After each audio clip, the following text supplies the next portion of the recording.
Big fat thanks to Skillshare for sponsoring this episode. Last week, the unbearable waiting ended and something happened that could change the world. And I think you know what I'm talking about. Bugsnax. Talking about Bugsnax. After 2 years of making fake and often idiotic reviews, someone got confused and gave me an actual review copy of a video game that I then gave to my boyfriend so I could watch him play it. So it is my undeserved privilege on this blessed release day to inform you that Bugsnax is one of the best backseat gaming experiences I could have never imagined. Do not be turned away by the cutesy creative direction, because much like the adorable Bugsnax themselves, there is more to Bugsnax the game than meets the eye. It's scary. My belly. That's a belly? Yes, it is rated E for baby game, but in the spirit of Pixar, the writers at Young Horses tell a story that can be appreciated on multiple levels by every age group thanks to its sharp wit, thematic sophistication, and diverse cast of grumpuses whose combined personalities compose a playful ode to the human condition. Therefore, I will not be discussing any major plot points in today's episode. These are personal relationships full of aspiration, conflict, growth, and mortality. What expert hugging that is! You do that hug! I know it sounds silly, but to spoil Bugsnax may rob you of maybe the most precious gamer moment I've witnessed thus far. When all the quests were done and all the bugs were caught, I asked my boyfriend why he still wasn't ready to pass the point of no return, and he said he was just taking one last look at my friends. But don't worry, I will be discussing the gist of it, as well as the hilariously bizarre gameplay. Oh my god, look at it. Queeble! It's a kiwi with a spoon! Basically, it's kinda bug and kinda snack. Try to catch 'em in your trap.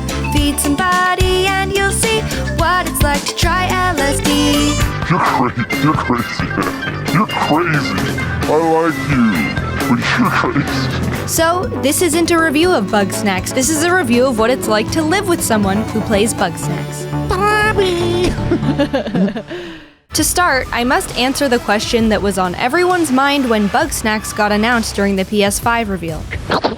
The fuck is that? Well, it's a first-person adventure in which solving puzzles, assisting NPCs, and acquiring items unlocks new areas of an open-world map similar to Everything Ever. However, the principal mechanic driving this progression is catching Pokemon, similar to Pokemon. And the kooky concept at the center of it all is that you feed those Pokemon to the NPCs, fusing their DNA into a new life form that pleases you, never knowing if they are miracles or abominations, similar to Jeff Goldblum as the Fly.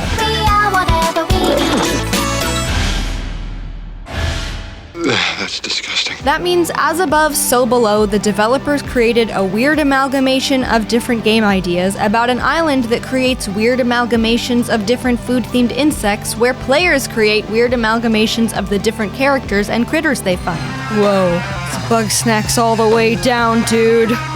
For adults, the tone immediately upon crashing here and feeding the first Grumpus is, am I in the colorful pages of Dr. Seuss or on the Snacktooth Island of Dr. Moreau? Look at these people!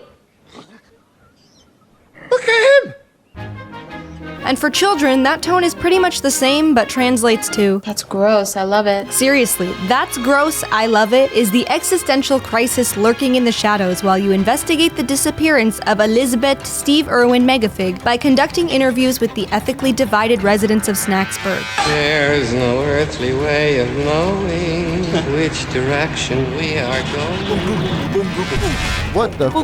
Many people, myself included, may relate more to the Grumpuses who think it's wrong to eat living, breathing, delicious, gene-splicing snacks capable of saying their own name, which, by the way, is infectious.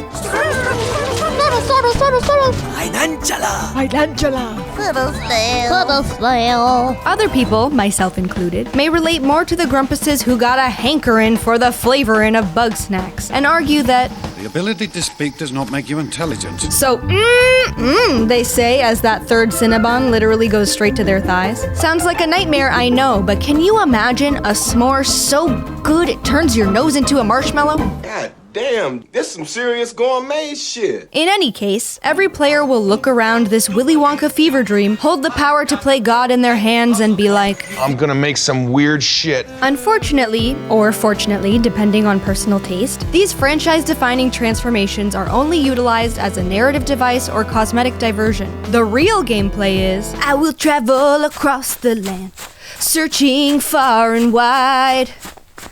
Each Bugsnax, sorry, let me do it again. Each Bugsnax to understand the power that's inside. Pokemon Snap, it's Pokemon Snap. Filling out the Bugapedia by scanning the Shishka bugs and bungers you encounter. You're gonna put a Shishka bug in your bunger.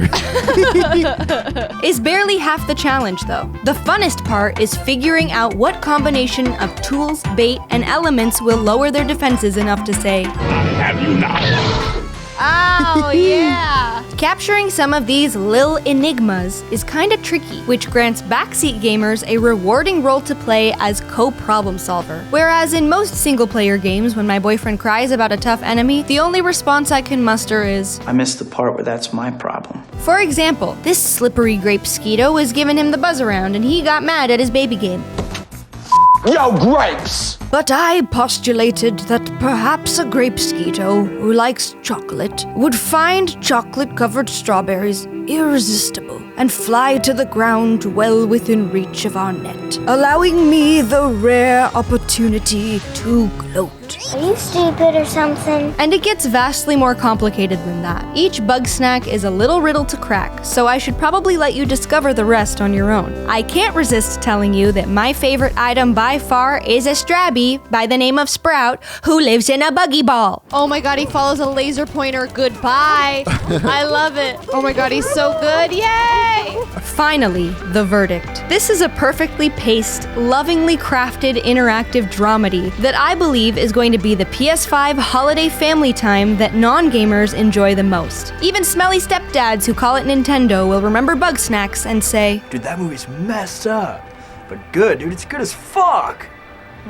Please stick around for this message from our sponsor. Skillshare is an online learning community for creatives where millions come together to take the next step in their creative journey. Listen, nothing gets your big brain going like a room that just feels good to be in. Make sure you're feeling your best when you're home with Lauren Cox's class, Interior Design Basics, Simple Steps to Your Perfect Space. The great thing about Skillshare is that you can take classes that fit your schedule, and there are so many to choose from with real projects and support from fellow creatives. An annual subscription is less than $10 a month. The first 1,000 people to use the link in our description will get a free trial of Skillshare Premium membership, so you can take the first step to accomplishing your goals and exploring your creativity. So take the next step in your creative journey and click that link in the description for your free trial.